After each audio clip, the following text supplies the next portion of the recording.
everyone, welcome to my YouTube channel Momofkiaan. So today we have Radhika with us.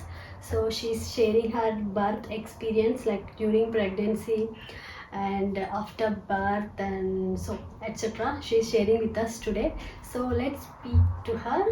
What we experienced, we are sharing that one. Did you find your gynecologist first? She's amazing. Like, did you find through Google or someone referred you? No, so basically Google and ideally search for a gynecologist that's walkable distance or around the area. So that's how I found her, and the second criteria was that she would speak English. So both of those met, and I've been going to her from the time I moved to Germany.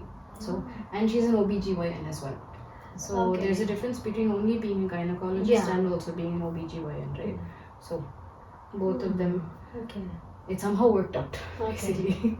Okay, that's nice actually. So this is a good point. We need to search our gynecologist. That's better to be in walkable distance. Right? Yeah, because with corona and everything, sometimes you won't want to take the transport or like lockdown or like the infection numbers are like higher. Then it's easier if you just find somebody that's closer by. On your gynecologist before getting pregnant, so you had follow up with her and then you registered with her even after getting conceived. Yes, exactly. Oh, that's nice actually. Did she give any counseling like before getting pregnancy? Any like recommendation for vaccination or health condition did she give? No. Even after, so it honestly depends on each gynecologist. Some of them recommend vaccination, some of them don't. So it depends on who you have as a gynecologist or OBGYN. Okay, that's nice. Yeah. That there is so much difficulty in finding a doctor in Munich. How did you get the appointment for the first time? It was mostly quick. And the thing is, you would have to first call and ask if they take new patients. Okay. So it depends on each, I think, semester or like 6 months or something like that. So maybe people change from like this OBGYN to somebody else. So at that point, you will have a free slot at the current one that you are asking to. So it depends. But I got the appointment about a week later. I also didn't know about this until I started calling about some. I think I had to go to a neurologist for my migraines. So for that I had to call and ask if they had availability. Somebody said, no, I'm so sorry, our patient list is full, please try 6 months later or like 3 months later. So that's when I realized, okay. So the first thing you need to ask is if they have any availability to take new patients. So, because sometimes in summer or Easter or Christmas holidays they might take time. Especially that December, January, it always takes longer to get an appointment. Sometimes those factor also makes a difference. Okay. How did you find your Hebbamme before pregnancy or during pregnancy? At what weeks did you start searching for the Hebbamme, especially on how helpful she is to you? So the funny thing was, as soon as I found out that I was pregnant, I went to the gynecologist, and the first thing that she did was say, please find the Hebbamme as soon as possible.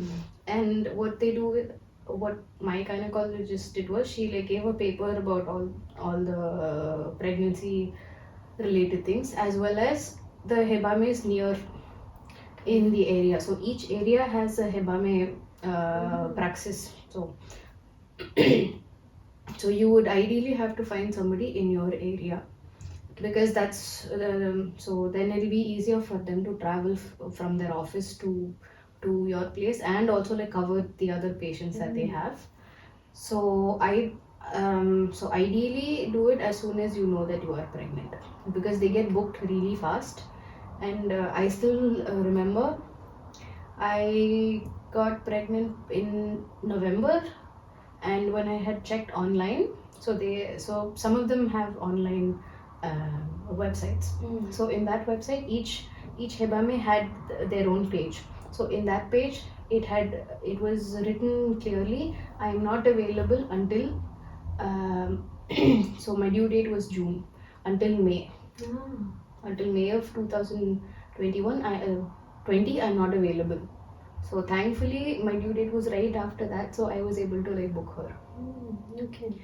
So you can either do that or you can call, and they also have a Hebbamme center for the whole of. So I'm from Munich, right? So they have one for the whole of Munich. So just in case you are not able to find anybody in your area, then you can call that Hebbamme center. And also some Hebammes do take, because not everybody is aware of this, that you have to book a Hebbamme as soon as that. But usually if you're not able to find, then they have some like emergency call numbers so that you can get a Hebbamme even at the latest 8-9 months also. So It's possible. where could we find that emergency Hebbamas? I'm not. I don't remember exactly, but I will update you because since I got my Hebbamme way earlier, Yeah. I didn't Okay. check up on all of this. But usually, if you are part of a mother's group or like a pregnant ladies group, you can always ask, and some of them Guide usually know us. more. But I'll check it out, and then I can also like send you the link just in case somebody is. Maybe I'll keep it in the description so that you can have a look. Exactly. Okay, and is she helpful to you? Like somebody is saying Hebbames are not much helpful to them, but my Hebbamme is so helpful to me. But what about your experience? Again, each Hebbamme is completely Yeah. different, right? So sometimes you end up with a really good one, sometimes you don't. So Yeah. either you can ask these, like you also have Facebook groups, right? So you can either put up a post saying, is this person good? I would like to, before you sign the contract, you have the right to wait, and you can like tell them, can I like come back to you in a day or two. So you don't have to decide right at that point. Okay. So you can ask around, ideally that would be nice, or you can go by the reviews that like people give on like Google or the Hebamme's website. But they are useful in like in this situation right now with Corona. You don't have your like parent support sometimes. Yeah. They or in-laws, they cannot come, sister, brother, whoever it is. So in that case, they are really helpful to kind of get your stress levels down, because as a first time mom, you don't know what to do, you don't know what to expect. Sometimes you may have silly questions. Yeah. And if you ask everybody, then you get some 10 opinions. It's just better to just get one opinion from one person who is already qualified and who's been working for so long. So in those ways, it was really helpful for us, because any question we had, not silly, she always answered, and they're really kind people. So that energy comes to you, because they'll be very patient, and then they'll see the baby, they'll interact with the baby. That's what I still remember. So my Hebbamme never called Surya. Okay. Yeah. She always called him Suri. Always. So that was actually really nice. Okay. Yeah, that's kind of comfort zone where. Exactly. So since you don't have the family, you need somebody to like. So they are also well versed in post pregnancy hormones and like the baby blues, postpartum depression and everything, right? So they know those signs and everything. That's also one more important aspect of after delivery. So in those ways, it's actually good to have a Hebbamme. So actually, what she used to do when Hebbamme visits you, so what she used to check regularly onto you and to the baby. So actually, I had C-section, but she had normal delivery. So I don't know what in normal Hebammes do. So could you explain that? So I think it's mostly similar when it comes to the baby. So it's usually so in the first 1 month they usually check the belly button, if the cord has like fallen or not, or all those things, the weight every day. and how the baby's sleeping maybe also, and the latching, if there's any latching issues or if you're not able to get the breastfeeding going on, then they help you with that. Maybe the positionings, stuff like that. And when it comes to natural birth, then they just check where the uterus is. I think they Come just back to normal check. position. Yeah. And yeah, mostly that. Okay. And also, like, if you had stitches, then they check also the stitches if it is healing properly. And third was the just your mental health as well. They will always ask you how did you sleep well? Were you like able to take rest? Was your husband able to help you? Mostly that. That's nice. And postpartum exercises. Ah. Just a few. Yeah, And then- pelvic exercises, right? Yeah, exactly. Yeah. So how long did you continue your Hebbamme? First 8 weeks. After that, it was no, actually first 4 weeks, and then the last 2 to 3 weeks she just came every other day. Okay. Or if we had any issues, then we would call her. Otherwise, he was fine, I was fine. According to your experience, can we manage without parents or in-law help after delivery? Yes. So how did you manage, you and Prabhakaran? Well, first of all, we didn't have any choice, so we had to do it. That's true. But it's quite possible, yes, because the only thing I would say is sleep will not be there. You can somehow. It takes a while. It takes maybe a week. After that, your body will get used to it. Food you can order from outside. It's okay. It is totally fine. Because when you don't have a choice and when both of you are exhausted, that is the only option you have. Or these days you can find somebody who can cook homemade meals and then like deliver it to you, or you have to go pick it up. You can do that. Yeah, big cities like Munich, this is the advantage. Many people there are food deliveries, especially Indian, like they are providing breakfast, lunch, something, and also dinner, I think so. I have seen this post you can search them in like Facebook or like there are so many groups in WhatsApp, so you can like put a post and search for them. Most of them are response and they just deliver. Some people will understand, and also they are doing door deliveries. Yeah. For food, yeah, in these cases. Yeah. So it's possible.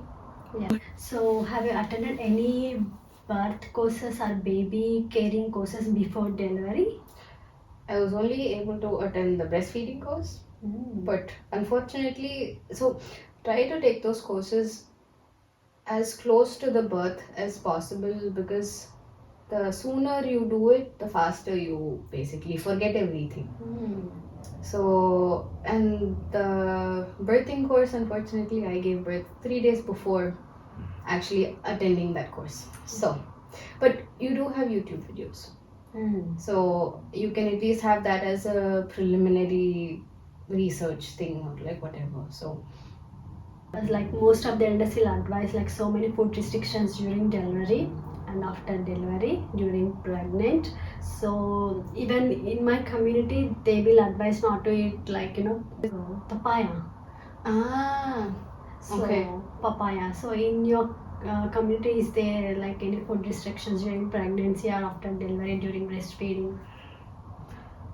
Honestly, I don't remember because here in Germany, throughout my pregnancy, nobody said don't eat this, don't eat that, because that's of course, except for the actual fish with mercury, or I don't know, raw fish like sushi.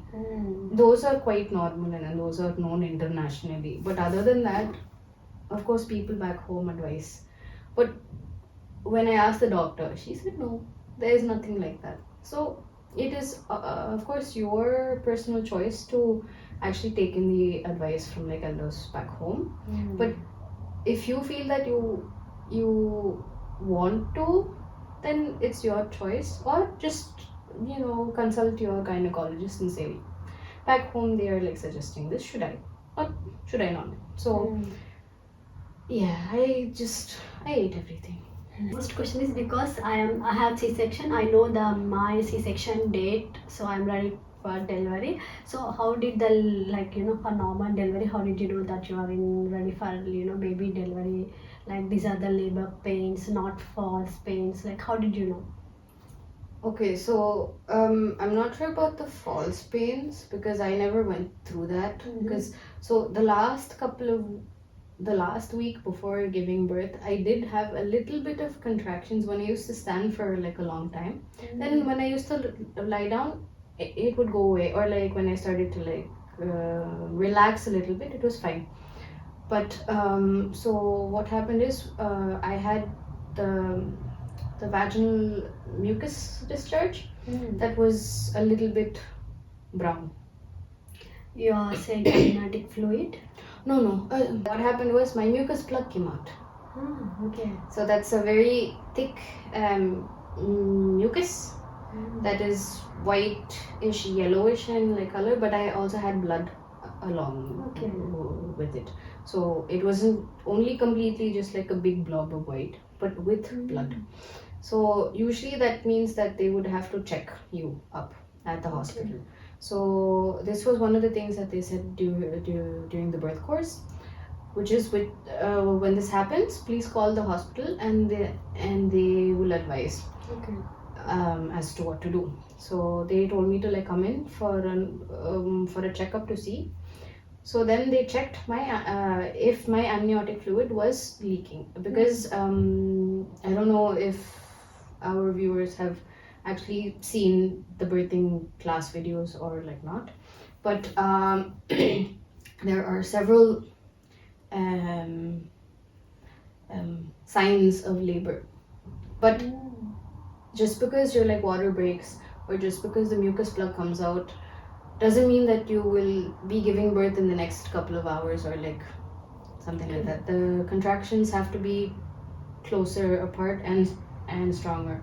So that can take up to, I don't know, 3, 4, 5 hours to like even 10 hours to like happen. So so in my case, my mucus plug came out. I called the hospital and they said come for a checkup. They checked for the amniotic fluid if it was leaking, and it was. So I had to stay in the hospital. Okay. So for example, if my amniotic fluid was not leaking, then I could have gone back home, then rested, and then come back to the hospital when my contractions were like closer. Okay. So after admitting, like how long your duration of labor? So mine was almost 23 hours or so. Oh my god. Almost.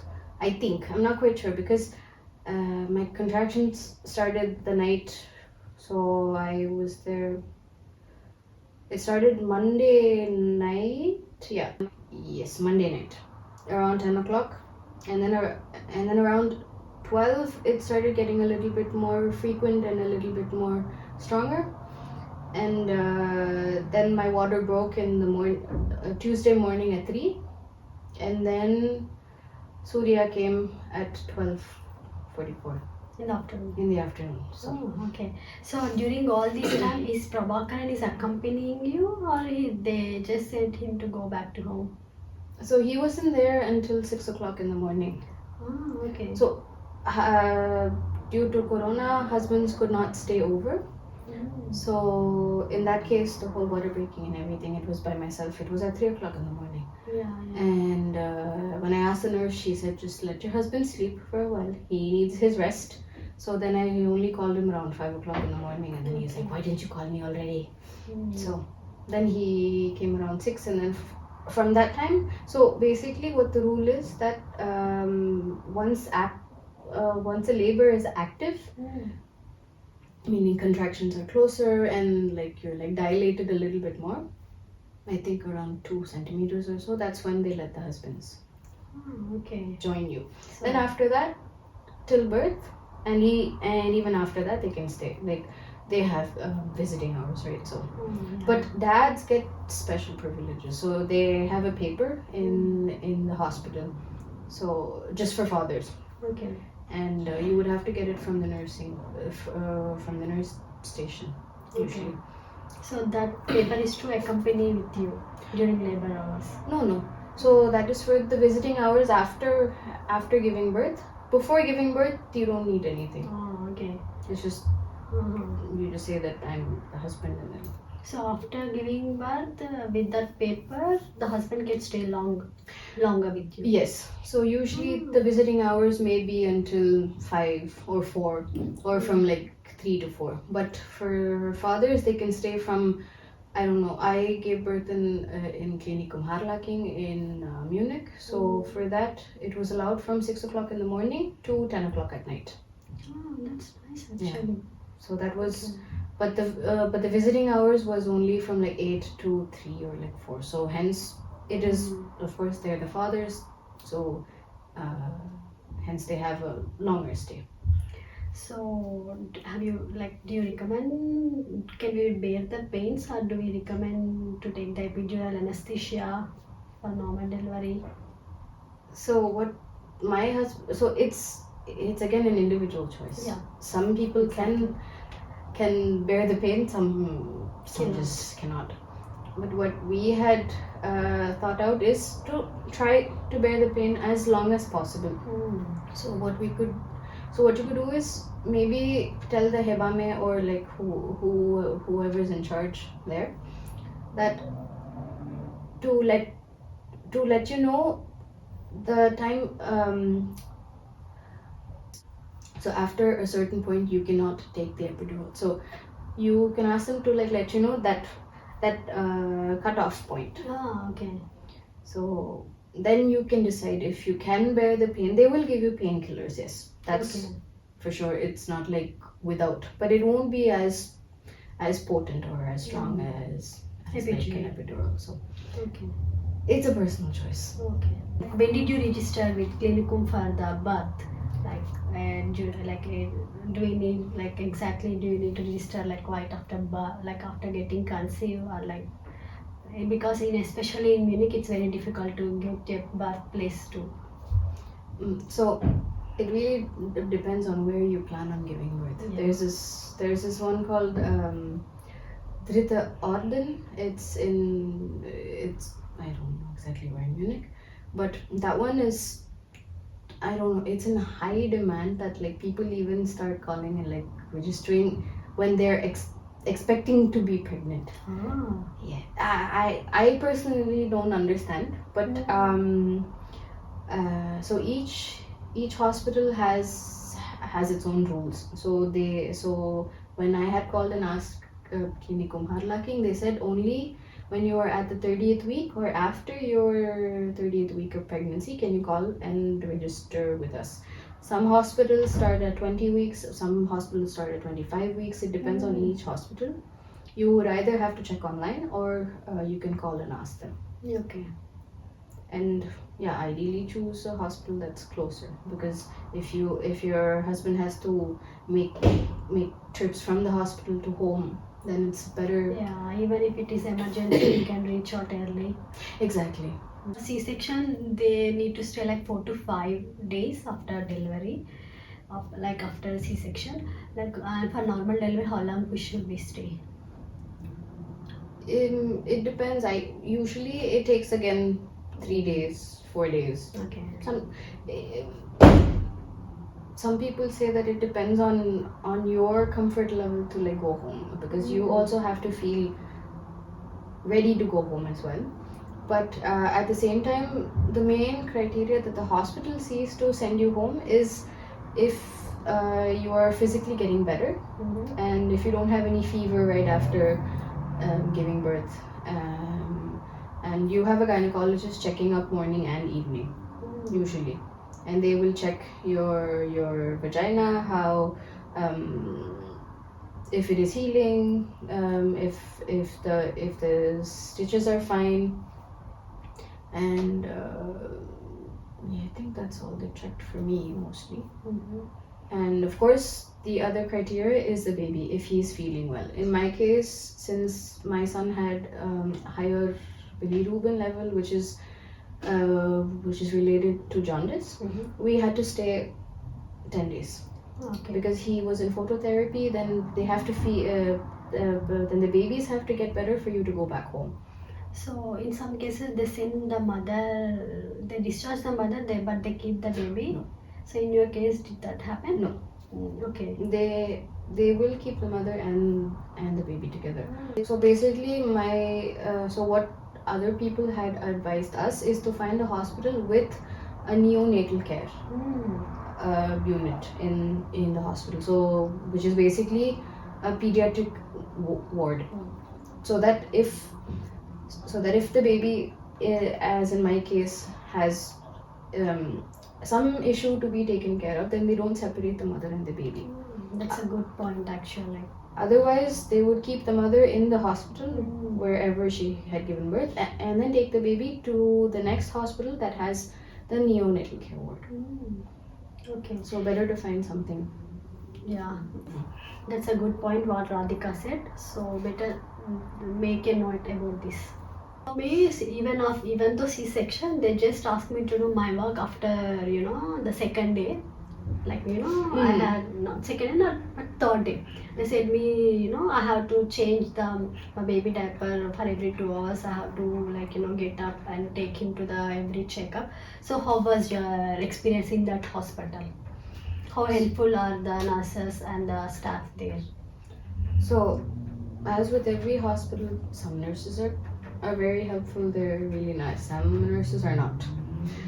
That's each person's character, first of all. Second of all, with normal birth, you have to do everything. So during the day, thankfully, the husband is here, so he can help with changing the diapers. But at night, you don't have a choice. And in the Klinikum that I was in, they only had 2 night nurses. Okay. So you would have to ring the bell if you had anything to do. Anything to ask. And in that case, I had to change his diaper at night, take him to the checkups. It was bearable. It was okay. Like, it's not like you cannot completely walk, but since the baby is in the baby bed and it has wheels, at least you can push and go. It's not like you have to carry him and go. So that's one good thing. Okay. Did they help you, in my case, they don't pressure you to latch with the baby. They just, for me, C-section, the breast milk has come after 3 days.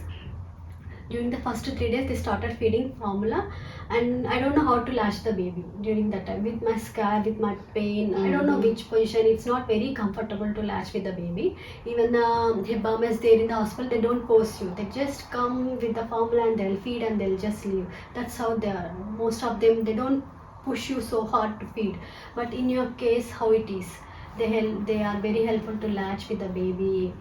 And how did they advise for the breastfeeding? My case was completely the opposite. They wanted me to breastfeed more than formula. Oh, that's nice. Ideally. So they said, keep trying. So it depends. My husband and I only found out how to latch the baby by ourselves by trying again and again, because as I said, my son was had to be in phototherapy, so we had to feed him formula, so that during those 24 hours he'd be inside and not like continuously outside. Otherwise the phototherapy would be prolonging to 2 days. They want the baby to get better faster so that they can be with the mom and completely breastfeed instead of changing. And in that case so there wasn't any lactation consultant, unfortunately, or I just didn't ask maybe. But usually hospitals do have, but maybe they were understaffed. I'm not quite sure. But you can ask for a lactation consultant, or there might be a lactation specialist amongst the nurses. That's also a possibility. But I think that was my experience so far. My husband and I just kept trying. Oh, that's actually. So she's exclusive breastfeeding even now. If her son is Surya is around 12 months. 13 months. 13 months, and she's exclusively breastfeeding. So we took some tips from her about breastfeeding. So did you maintain any diet Like since birth, like how did you continue breastfeeding since birth and now, and you are still continuing? So could you give some tips to our viewers? So when you're exclusively breastfeeding, there might be some restrictions depending on your baby. Some baby cannot tolerate when you drink milk. Some babies cannot tolerate spices. Like if we eat spicy food, so that also goes through the breast milk, and then that might cause diaper rashes, maybe, or heat-inducing food like mango, or I don't know what else is there, but that could. Again, it depends on each baby's tolerance. Other than that, also cruciferous vegetables, they give gas, like cabbage, cauliflower, I think Brussels sprouts as well. Those three give gas, so the baby won't be able to sleep peacefully. He just keep moving. That's what Surya was also doing a lot. But that was because babies take time. Their body takes time to get used to being outside, right? So that's also one of those things. But you might have a little bit of dietary modifications to do, but it's all again trial and error. And for latching on, I know that the book says keep the baby to the boob and they will somehow find it. That was not our case. We had to I had to literally hold my boob, pinch the nipple and shove it into his mouth. Okay. Because he was a very agitated baby. If he's hungry, he will scream his lungs out. And he still does that to this day. If he's hungry, he's hungry. He has to have food right away. So in that case, it's okay. You can do that. After about a month or two, or even 3 months sometimes, the baby figures out, okay, I don't have to get agitated so much. The boob is right there. All I have to do is latch. So it may take some time to get the latching thing. Okay. Totally fine. So somebody have they cannot produce enough milk. So how did you cope up with getting enough milk for the Surya? Sometimes the milk production has drops off. So how did you manage it? Just supplement with formula. Just go by the baby's demand, ideally. Sometimes in the hospital they might specify that, okay, 1 month-old baby should only drink like this much. It depends on each baby. So if you feel that he's still hungry, offer him formula. Because if you are stressed, right after giving birth, you have all the hormones. You might have baby blues. In my case, I did have the baby blues. And then if you are stressed, that affects your milk production. So at that time, it used to fluctuate a lot. And so what we used to do is I used to feed him, and if he was still if he's still hungry, either offer the opposite food or offer some formula. My Hebbamme, she advises some stillant tea and some calmers, some kind of drink, stillant she advised to you. So ideally, there is Stilte. You can get it from any DM. There are various brands, but the brand that my Hebbamme suggested was I think Veleda, because Veleda had Hoxbon something. It's basically fenugreek. So if you ideally you are tired after that. If you just want to buy that tea and make it's fine. Otherwise, you can boil some fenugreek and some cumin seeds together. Drink the water. It's also good for digestion because of the cumin. And you can eat this Garlic. Garlic is also there. Also the boiled fenugreek and cumin, right? So you can have it with yogurt if you don't like the taste. Okay. So I used to do that, and as you said, it's not the yeast, but something in the beer helps with the milk production. So anything that's alcohol-free beer, basically. But if you want to be more specific, find so in the back of the bottle there's always written the amount of alcohol. Even in the alcohol-free beers, sometimes there is 0.05%. So you can find the one that has 0.0. Yeah. Even that was should be noted. My gynecologist said, don't drink only this one. This soft drink called accompany with some other fluids like water, like that's how they balance the alcohol if you while drinking that to make production. So that's how you can balance it. Of course, being hydrated is the main thing because you are basically feeding fluid. Right. So you need way more water, like twice or like even thrice. And any alcohol-free beer should work. The same thing happened. I enjoyed it actually. I don't know, somewhat I experienced baby blues. Like those 3 days. Even after coming home, I used to quite oftenly, I used to cry, but I don't know why I used to cry. So this due to maybe hormones. So did you experience that baby blues too, and how did you handle them? Handled it so bad. Even though my husband was there to help throughout the day, I would feel so stressed that he was leaving at night.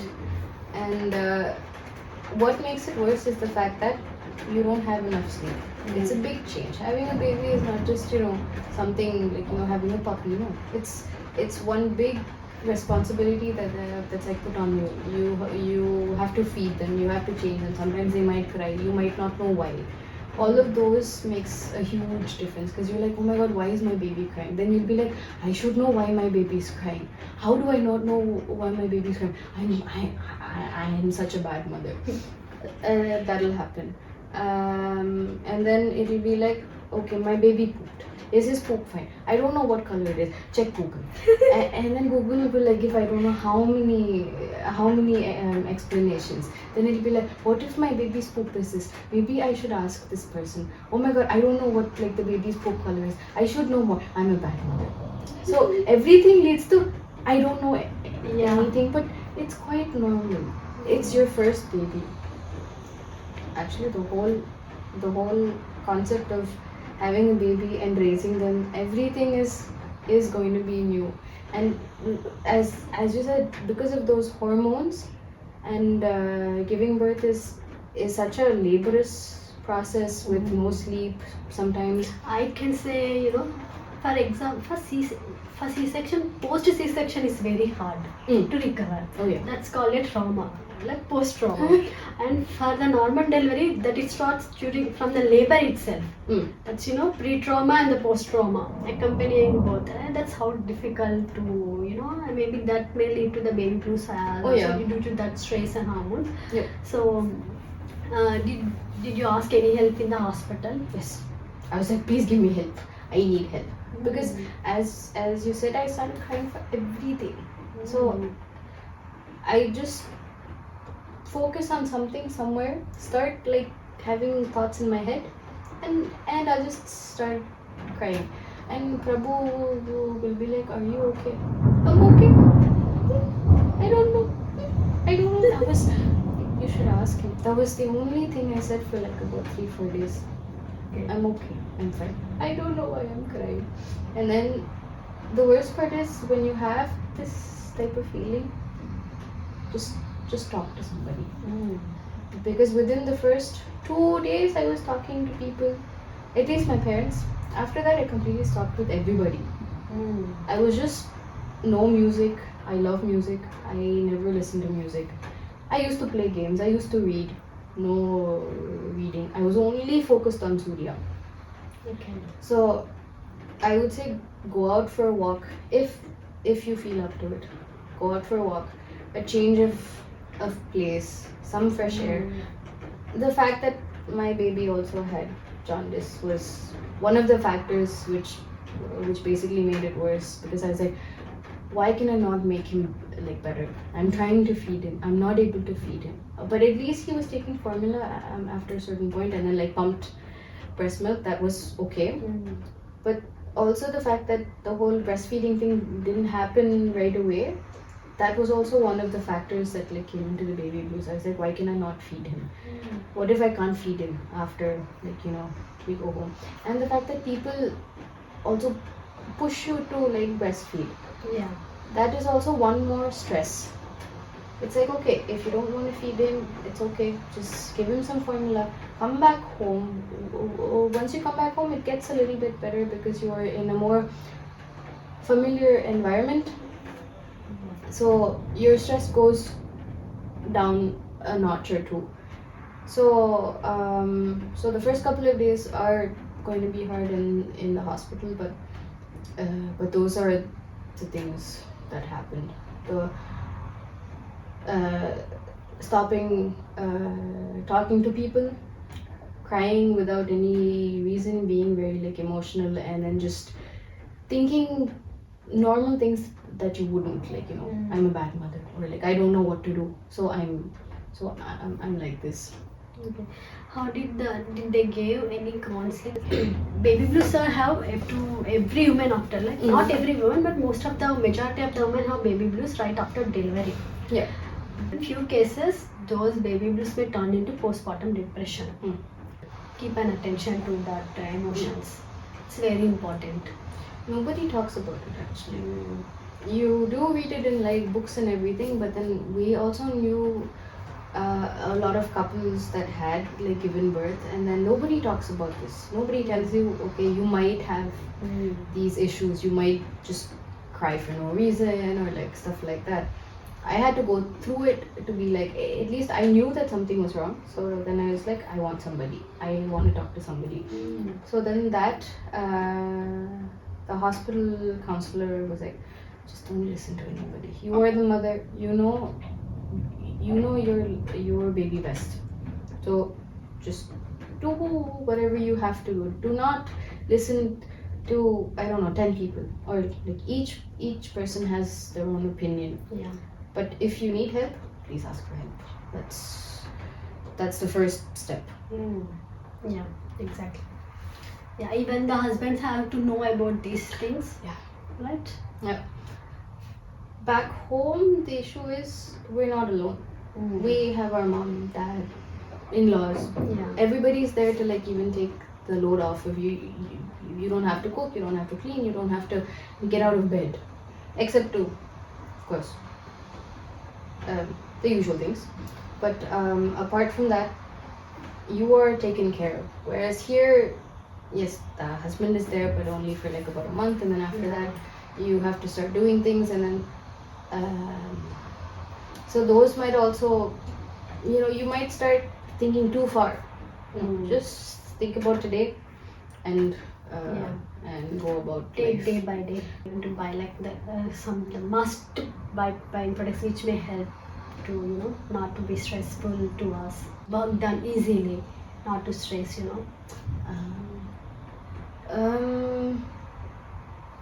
I would say just if you don't feel like cooking, order food. Otherwise, look for easy recipes, one pot recipes, one shot, one pot recipes, where you just put everything, put the whistle on the cooker, and then you're done. Because you cannot do anything. It's not that you can't, but you would want to rest. So like even if the baby's sleeping and you just want to rest, then it's easier to find simpler recipes to eat. Other than that, you would, if the baby is sleeping and sometimes you are not able to sleep, just sit and relax. Listen to some music, read, or talk to somebody. And then after post-delivery, what else? When breastfeeding, in the first month or the first 3 weeks maximum, your breast will be sore. Your nipples will be very, very sore. So ideally by mom